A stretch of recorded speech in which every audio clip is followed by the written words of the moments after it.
I'm Jim Cuno, president of the J. Paul Getty Trust. Welcome to Art and Ideas, a podcast in which I speak to artists, conservators, authors, and scholars about their work. Books contain stories and information about people, places, and ideas. And in my mind, they're the best kinds of objects for telling any history, but a global history especially. In this episode, I speak with Bryan Keene about his new book, Toward a Global Middle Ages.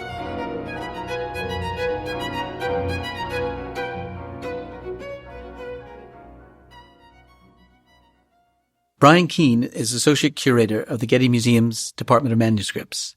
He recently edited an original and important book, Toward a Global Middle Ages, Encountering the World Through Illuminated Manuscripts. Over 26 essays, Bryan and his fellow authors explore the complex history of books in motion around the world between 500 and 1500 and critique the Eurocentric narratives and periodization of that history. To discuss the rich and provocative contents of his book, I recently met with Bryan in our podcast studio at the Getty. Bryan, thanks so much for speaking with me on this podcast this morning. Let's start from the beginning. What was the inspiration that led to the publication of Toward a Global Middle Ages?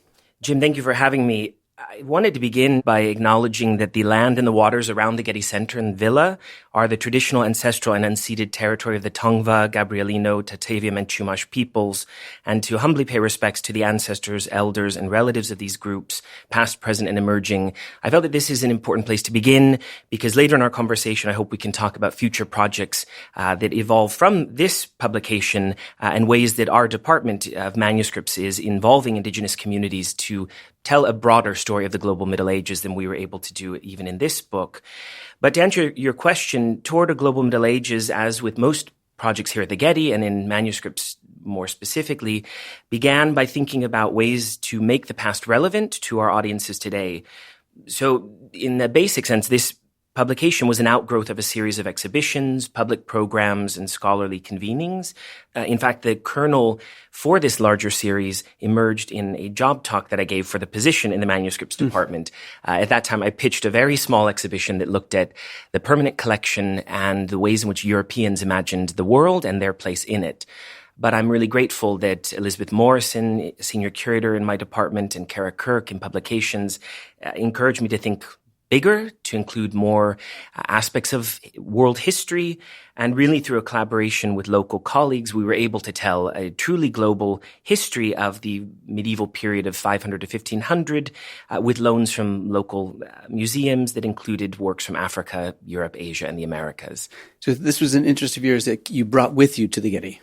It is. I have two different histories with the Getty. I began here as an educator, and at that time I was really fortunate under the encouragement of Elliot Kaiki and Claire Cooney to conceive and teach a gallery course with a colleague of mine, Jennifer Lee, and we titled it Global Connections in the Getty Collections.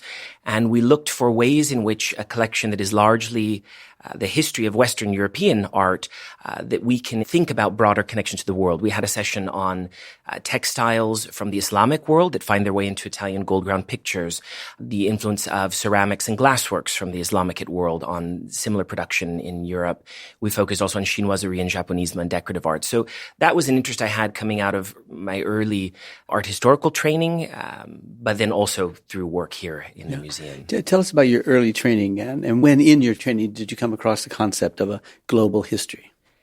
It would have been during my undergraduate coursework. The very first art historical seminar I took was with Dr. Cynthia Colburn, and she introduced the class to the art and architecture of the Abrahamic faiths of the Iberian Peninsula. That course was both intimidating and inspiring. It sparked an interest to connect with my family's heritage in Spain and in Central America. So I traveled and studied abroad in Spain, specifically spent a lot of time in Cordoba looking at the architecture of the cathedral, the great mosque. And it was the capaciousness of Islamic art that would allow connections between southern Spain, southern Iberian Peninsula, and the vast Umayyad world of North Africa and the Middle East. So that was really the earliest introduction. I think one of the most important works was reading Deepesh Chakrabarty's book on provincializing Europe. That certainly, since most of my training was in European history and art, provided another optic for thinking about the past that didn't have to end up in Europe or revolve around European history or events at all. I'm interested in when you were talking about how you first thought of an exhibition that might take place here at the Getty that you could organize that would reveal these relationships between different cultures, because we often think of the Getty as having little access to them because we are a European-centric collection in the Getty Museum.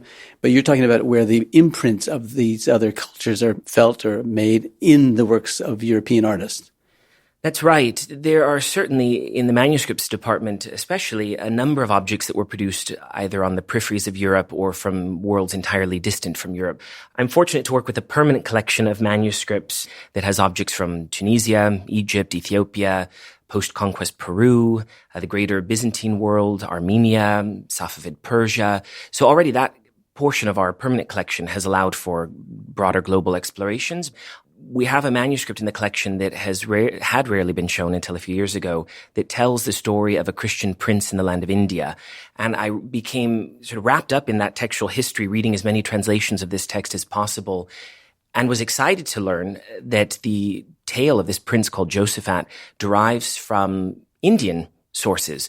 The tale speaks of a prince who was isolated in a palace all of his youth, but eventually encounters old age, sickness, and death, and converts to Christianity. And that tale was presented for European Christian readers, but the name of the protagonist, Josaphat, is a transliteration of Bodhisattva in Sanskrit.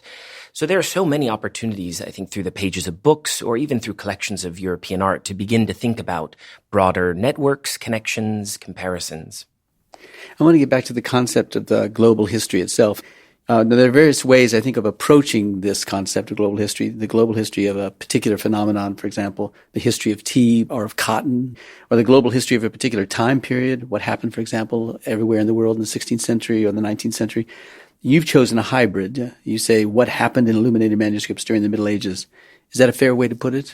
That is. And to follow up on your discussion of tea, there's a wonderful recent study about the medieval history of tea and the words that we use for tea. In fact, that those communities that had water route connections to China used the word tea, and those communities that were connected over land used the word cha or chai. So chai in Iran and tea in England. And manuscripts, in fact, reveal those histories.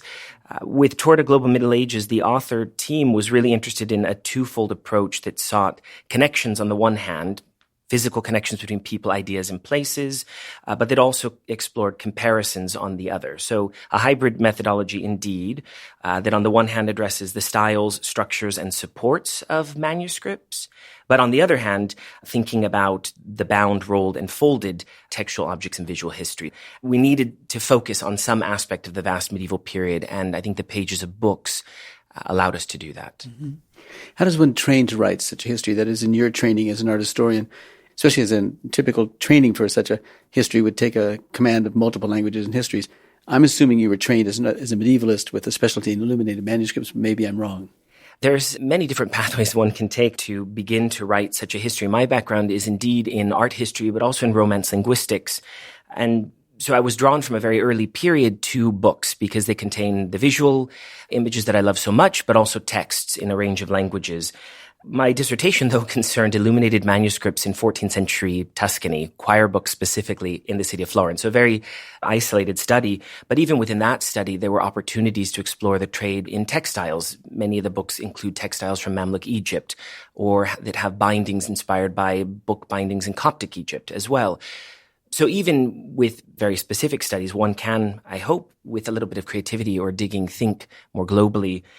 Fortunately, at the moment, there are a number of graduate programs that are thinking about teaching and preparing students to work in global medieval history, which does, as you say, require a considerable number of languages beyond the Latin, German, French, and Italian that a Western European medievalist would need, but also thinking about the possibilities of studying Arabic and Persian, or if you're studying Ethiopian languages and histories, to think about Ge'ez. I'm thinking specifically of the work of the scholar Geraldine Heng at the University of Texas at Austin, who says if any of us who work in the periods covered by the medieval want to think globally, we need to be constant collaborators, working across disciplinary curatorial boundaries, but also autodidacts, being willing to read broadly. And I think that's the only way that a project like Toward a Global Middle Ages was possible. There were a number of colleagues, both here at the Getty, across Los Angeles, and then around the world, as it turned out, that were willing to work with me and the team of authors in recommending bibliographies and readings. It's been a learning opportunity, one that you don't necessarily go into with clear guide or pathway, and you find your way, as it were. Yeah. So your book is the result of multiple authors. Is that the way to do it? Because then you're bringing multiple expertise into a single volume, as opposed to a single author trying to sort of embrace the entire history of some phenomenon happening in the world at some time. Yes, in fact, I think that is one way to do it. With Toward a Global Middle Ages, I will say it was our research assistant in the department, Morgan Conger, who throughout the entire process worked with me to ensure that we had a range of perspectives in the volume, men and women, queer identifying individuals, people of color, scholars at all ranges of their academic careers, junior and early career researchers, as well as senior and established scholars, affiliated and unaffiliated scholars. I think it's that range of perspectives that allows us to think very broadly, openly, to have debate about the concepts. I won't say that we all came away with a consensus about what a global Middle Ages is, and I'm very open to that debate in dating conventions, debate in naming, debate in terminology. I think that's healthy and necessary for the field in order to move all of these disciplines forward. How did you bring all the authors together? Did you have convenings here at the Getty, or did you just do it by post? I'm grateful to the education department who allowed me to host a series of symposia, also study days, sessions with graduate and undergraduate students, and also high school students. And it was through those gatherings that an author list was determined and other authors recommended to me. Some of the authors who are in the volume are individuals whose work I've known for many years and was really excited and eager to work with. There are a few individuals whom I've never met and look forward to meeting still in the future. And then there were a number of other names that were presented to me. We had the time to think creatively about the project. We weren't bounded by an exhibition opening as other catalogs or publications may be. Mm-hmm. Now, books are portable objects, of course, and therefore they're likely to offer traces of contact between different cultures through their texts, as you point out so admirably in the book, but images and materials too. So are books especially fruitful as sources for writing a global history because of their portability? Absolutely. And I'm thinking even about the title of this podcast, Art and Ideas. Books contain stories and information about people, places, and ideas. And in my mind, they're the best kinds of objects for telling any history, but a global history especially. When the protagonists or the supporting characters travel, or when the resulting manuscript itself moves, I think we as readers are inspired. I think the encounter with books presents us with new perspectives, new ideas, and in the best sense would encourage us to travel when possible. But I always love telling stories and hearing stories from other people's. And for me, it is looking at the stories within books and what they meant for a people and a place at a time, and how those stories and ideas change over time. Books allow us to think about place and space, to think about issues of race and gender and sexuality, issues that we care very deeply about today, I think, as humans, whether we agree or disagree. And looking to the past, we can see that people have been thinking about these ideas for quite a long time. And even though the ideas might have changed over time, people are grappling with the same issues across time, and the books preserve those traditions. Yeah. Now, you point out that one of the great challenges of telling a global history is determining its chronological and geographic scope. How did you determine the scope of your project?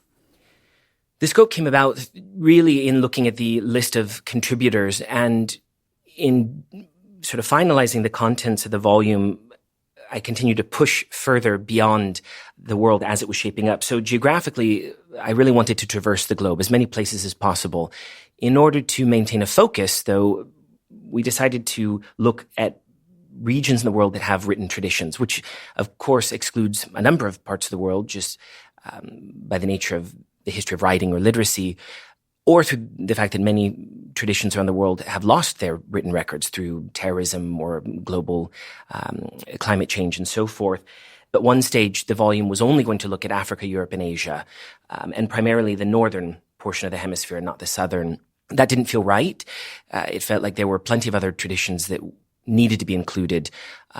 And from the beginning, I wanted the Americas to be present. There was no reason in my mind that the Americas should always be seen as something distant and separate, or only included after 1492, or the moments of transatlantic contact in the 16th century.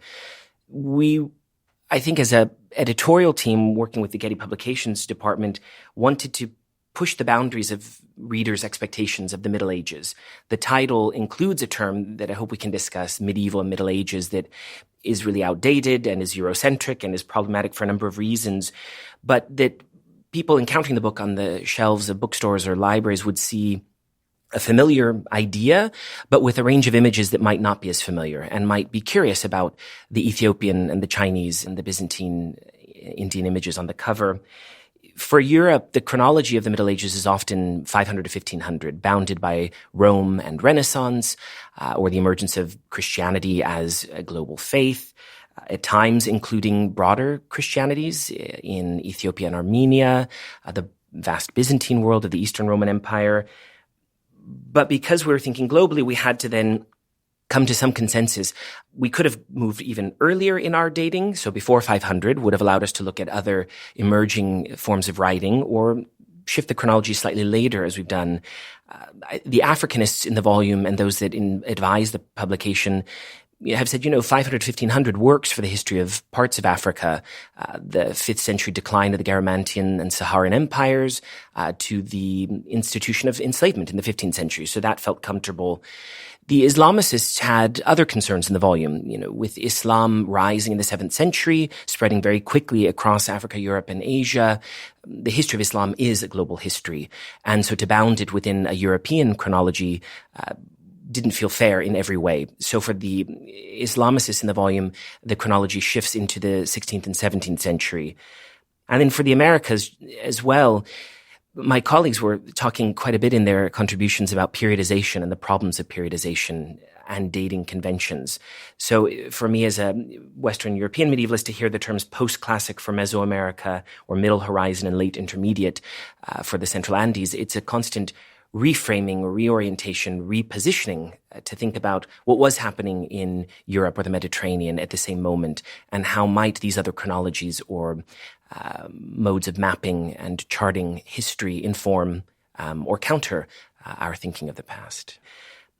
The East Asian and South Asian histories then include any number of dynasties and empires. And for me, it was really an introduction to the great empires of East Asia, histories that I'm still very excited to learn about, have not mastered in any way, but certainly thinking about the co-temporality of Tang, Song, and Qing China, or Heian and Kamakura and Muromachi Japan, unified Shilla and Chosen Korea. We needed to constantly move the timelines and the geographic points on the compass to many parts of the globe without a consistent or single center. And it's for that reason I felt it was important that we have a timeline in the volume so that readers who might be expecting some sort of signposting would have that mechanism. I've asked this question once before in a slightly different way, but is there something particularly fruitful about books that makes writing this history more possible, richer, more exciting? Because any kind of object of trade, whether it's ceramics or metalwork or something, equally has a global history. But what is it about books that make it so much more interesting?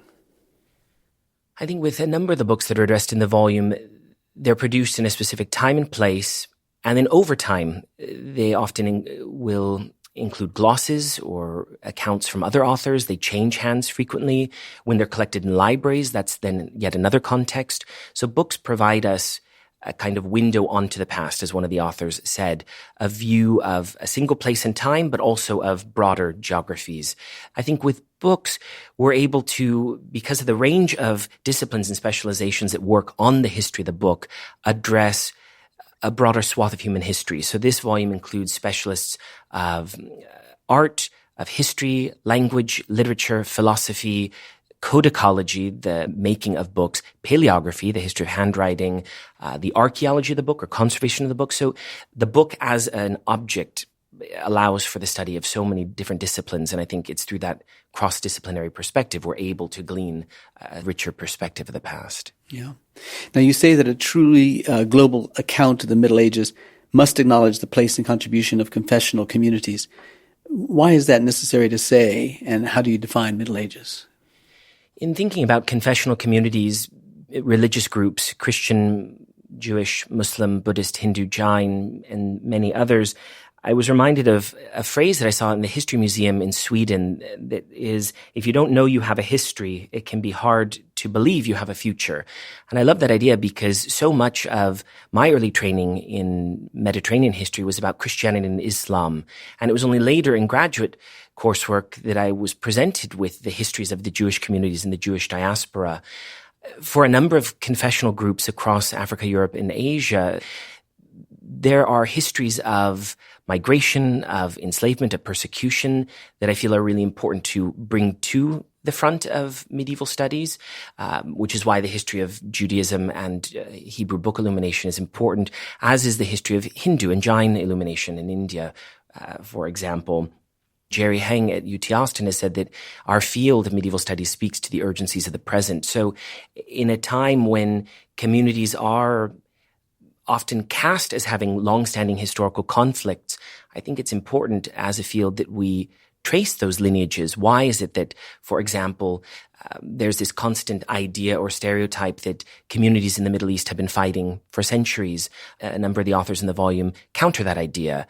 The director of the Smithsonian's National Museum of African Art, Gus Casely-Hayford, has said that one reason that we embark on writing global histories, especially of the medieval period, is to ensure that counter-narratives become the countervailing narratives. So narratives about marginalized people or communities would then come to the fore and hopefully inform a new understanding of the past. It's not then centered on dominant forms of maybe oppressive or hegemonic histories. Yeah. The term Middle Ages, you defined it for us, but why is it meaningful anymore? Why are we using it? Well, it's interesting. I'm very pleased that our director, Timothy Potts at the museum, used the term Illuminated Ages in his preface. This is a term that we've talked about in the department. You know, while the Middle Ages is problematic, an even more problematic term is Dark Ages, which we never want to use. It's problematic, as I've said, because for Chinese history, we might look at an imperial past, or for Islamic history, a golden age that is not bounded by the term medieval. Jill Caskey, one of the contributors to the volume, reminds readers that medieval is not only an 18th and 19th century term, but is in its origin a Tuscan 14th century term. We can go back to Petrarch, looking at this moment of awakening, a middle period. And there have been a number of individuals in the volume and that we cite in the volume that have asked that we throw out the term entirely. Jerry Heng, whose work I'll continue to praise, has said we should speak of early globalities that are not bounded by periodization, titling, and so forth. But at the moment, we don't have a better term. And so I think there are those that still hold on to it because it's recognizable, it suggests something, and even if that something that it evokes is not what we truly believe it is or want to counter, it is a starting point nonetheless. So when my parents and family picked up the volume, they were really excited to learn about castles, cathedrals, and crusades. But I think that by encountering the Aztec, the Maya, and Austronesia, the Indonesian book traditions, I think they were pleasantly surprised and I hope inspired to continue to rethink it. So I would argue that we should do away with the term, but until we have a better term, I'm not advocating for another naming convention. Well, let me ask the question, which is, why should we care about the Middle Ages? The Middle Ages continues to be leveraged quite a bit in the present. One of the most important dialogues that I'm seeing among medievalist colleagues is the ways in which white nationalists, for example, or other radicalized groups are leveraging ideas, outdated and racist ideas about the past in the present. A number of the authors refer to the events in Charlottesville from 2017, where a number of individuals brandished Crusader-era shields and chanted mottos of anti-Semitism and racism through film, through social media, through even news media. We're seeing medieval imagery coming to the fore. A few years ago, we welcomed Sarah Lipton and Hussein Fancy to the Getty to talk about the parallel histories of anti-Semitism and Islamophobia. And both of the speakers, specialists in their respective fields, were able to talk about political cartoons from World War II to the present that drew upon medieval Christian European ideas about Jews and Muslims and perpetuated those stereotypes in very painful and violent ways for communities.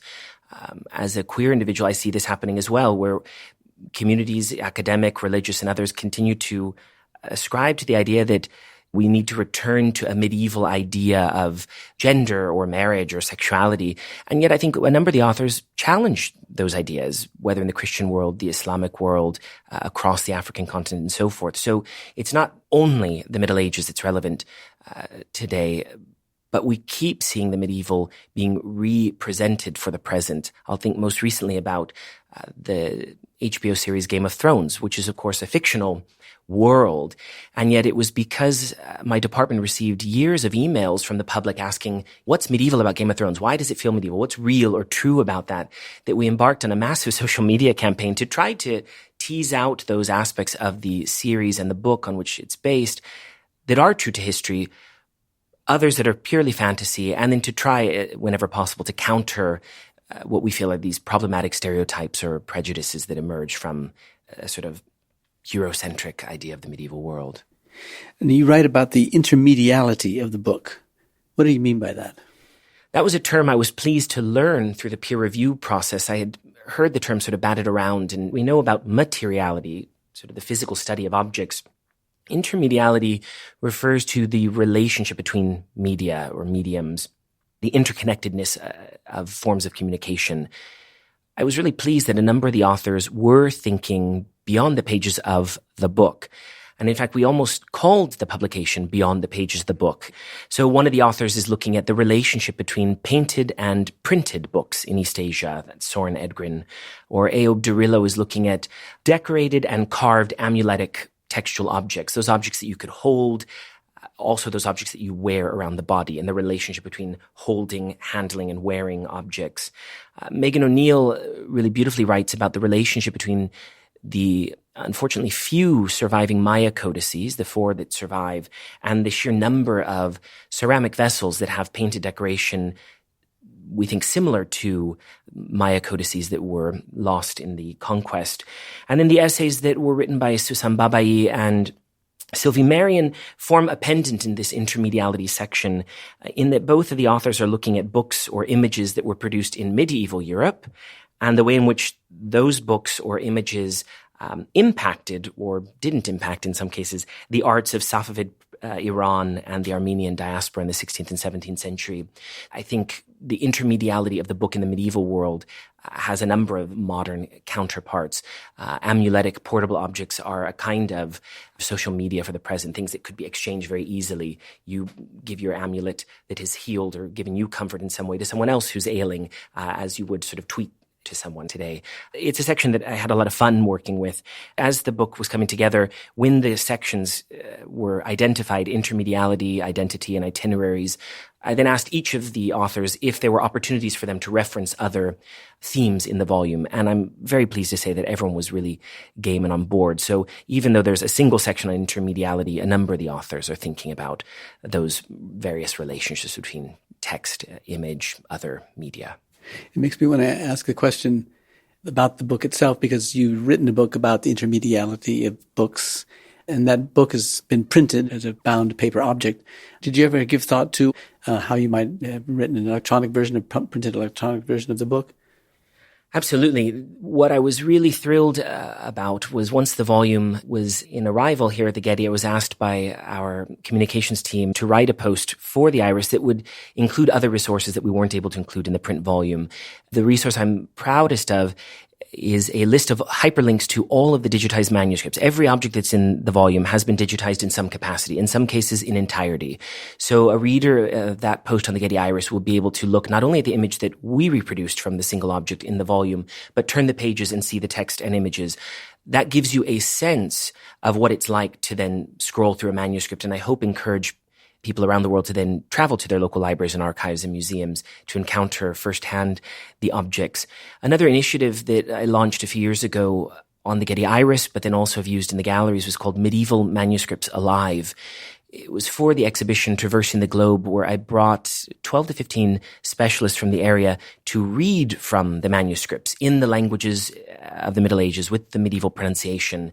And that was so popular, not only in the galleries, but online. And for me, it was an incredible learning opportunity to, as someone who's trained in Romance languages and has lived abroad, to hear medieval Spanish, the Navarro-Aragonese dialect of northeastern Spain, for example. We included hyperlinks to those initiatives in the volume. One of the other encouragements that a number of the authors asked about was, what if we created videos in some of the libraries, how one might access libraries if they're not familiar, since libraries can at times be off-putting spaces or nervous-making experiences. And so a colleague of mine who's not in this volume, Sonia Drimmer, has begun making a series of introductory videos, how one approaches a library, requests to study historic manuscripts. So it would have looked very different in other forms. Now, I may have missed it in the book itself, but among all the different kinds of evidence that you and your colleagues considered in your accounts of the global Middle Ages, there wasn't DNA evidence, which is of such great interest today, as you know, helping us trace patterns of migration, for example. I assume there's residue of DNA on the books. Is that subject of interest to you as an historian? The fields that you're referencing, we refer to as the archaeology of the book or the biology of the book. And I think these are the most exciting fields within the history of the book. I will say that our conservator at the museum, Nancy Turner, has been at the vanguard of these studies for decades, and she's really advanced a global understanding of the book here in Los Angeles and around the world. Most recently, in terms of your question about DNA, she's looked at medieval animal husbandry in the Iberian Peninsula in relation to a legal manuscript in our collection. What did the movement of herds mean for the production of books, and what communities oversaw the movement of herds of animals? That's a story that involves the Jewish community really heavily in the Iberian Peninsula, as well as the enslaved Africans who were working for the Spanish Christian court. Nancy has also worked on zooarchaeology, that is the sort of archaeology of animal remains in burial settings, so bones, skin, residue, etc. It's a burgeoning field. There's lots that can be gleaned. Stella Paniatova, who's the keeper of the royal manuscripts at Windsor, and Paola Ricciardi, a scientist at Cambridge, have produced a multi-volume publication about the art and science of illuminated manuscripts. So with this volume, I certainly include their citations in the bibliography, but didn't want to in any way try to rival the good work that they have long been doing. I would also point listeners and then readers to the Care and Conservation of Manuscripts publication series, which has for decades looked historically at the so-called archaeology of the book. That is every aspect of the book, its pages, its materials, its supports, and so forth. One of the methods that I know conservators use is an approach whereby one gently rubs the animal skin parchment or leather binding with a polyvinyl chloride eraser, as I've learned, which carefully pulls very small fibers from the surface. And these once living residues can then be studied using forms of spectrometry, which can identify the species, or DNA to identify the exact kind of animal it was. There's also been a number of studies looking at DNA of books around, let's say, the year 1348, one of the high mortality points during the Black Death or Great Pestilence, looking at the effect of plague on cattle. I remember a really harrowing experience in Nuremberg looking at manuscripts where I was asked to wear a mask because the book that I was going to be looking at had been exposed to and interred in for a time a cemetery that had plague rats and plague vermin in them. And so for my own protection was asked to wear a mask. So it is alarming, and for my dissertation work, even on choir books, a number of the monasteries that I worked with asked me to count the number of insects that were squished within the pages of books. I remember one instance there were 17 fruit flies, something like 6 to 10 mosquitoes, and I'd be really excited to learn what are the possibilities of looking at the insects within manuscripts, what they might reveal about the book specifically. And then just to pique the interest of listeners, we had a guest scholar here years ago in our department called Catherine or Kate Rudy.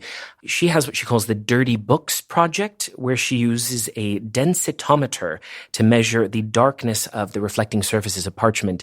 And she's creating a database of which texts in medieval books were the most popular based on the residue of the oils from one's skin, the pages that were often turned or maybe not turned or handled at all. We have some books in our collection that seem to be pristine, some pages that may have never been turned or very little turned. Kate is also looking recently at bodily fluids in manuscripts, saliva, blood, and so forth. Now, you and your Getty colleague, Kristen Collins, wrote about teaching the medieval canon with museum objects. Tell us what you mean by that and how the two of you are doing this at the Getty. Since the inception of the manuscripts collection here at the Getty, it's had a global scope, as I've mentioned, with key examples of decorated book traditions from the Byzantine world, including Greater Armenia, codices produced for the Armenian diaspora in Safavid Persia, as well as objects from Tunisia, Egypt, Ethiopia, Peru. And after 35 years, we've just added our first Hebrew illuminated manuscript. What Kristen and I and my colleagues Elizabeth Morrison and Larissa Grollemond are interested in doing is teaching beyond the medieval canon with museum objects. We feel that for many visitors, they will expect to encounter European objects here at the Getty, and in the medieval context, expect to encounter Christian objects. So we are hoping with our exhibition and acquisition program to continue expanding that scope. I should mention that Kristen has also said that global approaches to history are methodologies of inclusion. And the history of globalization or of globality allows us to think from other perspectives and possibilities. And we've just as a department reread and been discussing the writings of Toni Morrison, who cautions against histories of globalization, because in flattening boundaries and suppressing borders, we may then inadvertently overlook the sort of harsher, difficult, painful histories that have occurred because of borders, barriers, and boundaries. I think what we've been attempting from, let's say, the last decade or so has been to situate the masterpieces of European art in a global context. And that's really for the benefit of all of us around the world, but especially here in Los Angeles. It's been remarkable, if I can say on a very personal level. There are a number of security officers of Armenian descent who ask our department constantly when Armenian objects are on display, and they work with their supervisors to be on rotation in our galleries to speak about the objects. And I've heard on a number of occasions these officers reading from the books. That is one of the greatest joys, I think, as a curator or museum worker. My first encounter with any manuscript was here at the Getty as an educator, where I presented our very first Ethiopian book to a public gathering. And afterwards, a family stayed behind, was looking at the object. I had heard them reading, but also the patriarch of the family was crying.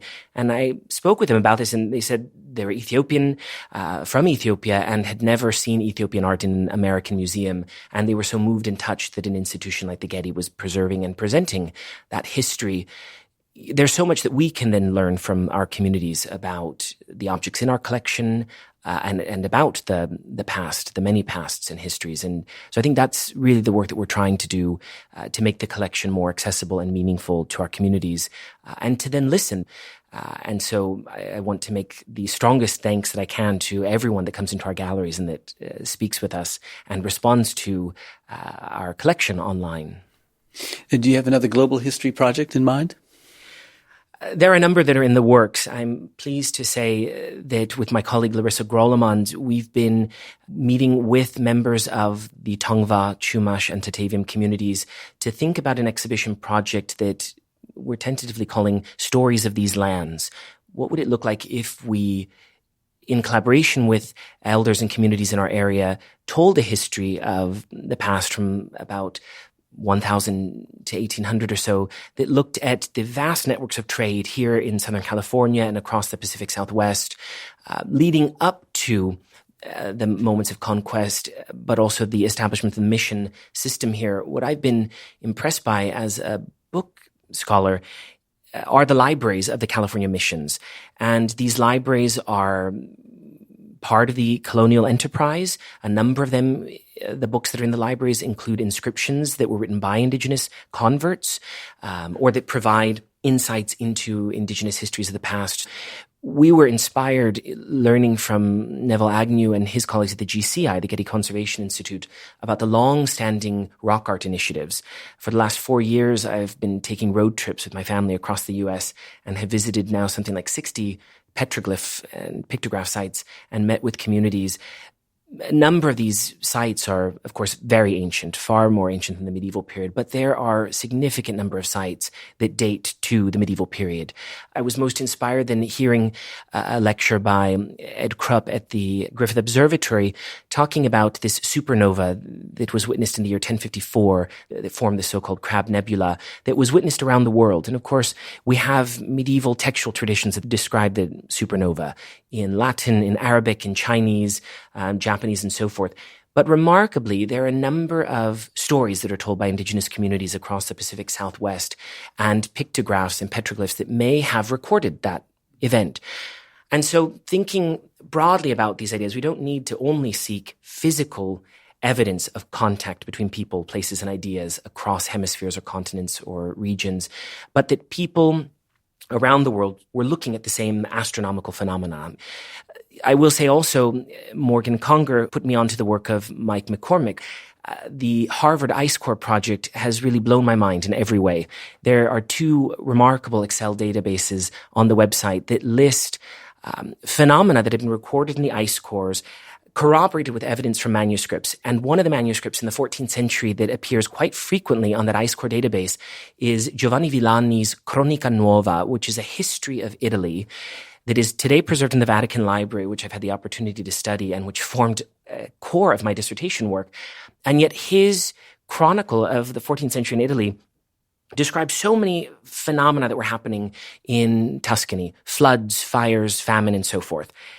All of these are used as potential evidence to corroborate the findings in the ice core. So I'm really excited that there are possibilities, again, to think about climate change as well. So absolutely, there are future projects, not just here at the Getty, but I hope beyond in the fields of medieval studies. Well, Bryan, thanks so much for joining me on the podcast this morning. The book, Toward the Global Middle Ages, is, as you articulated so beautifully, a very rich and compelling book, and we're grateful to have a chance to talk about it on the podcast. Thank you.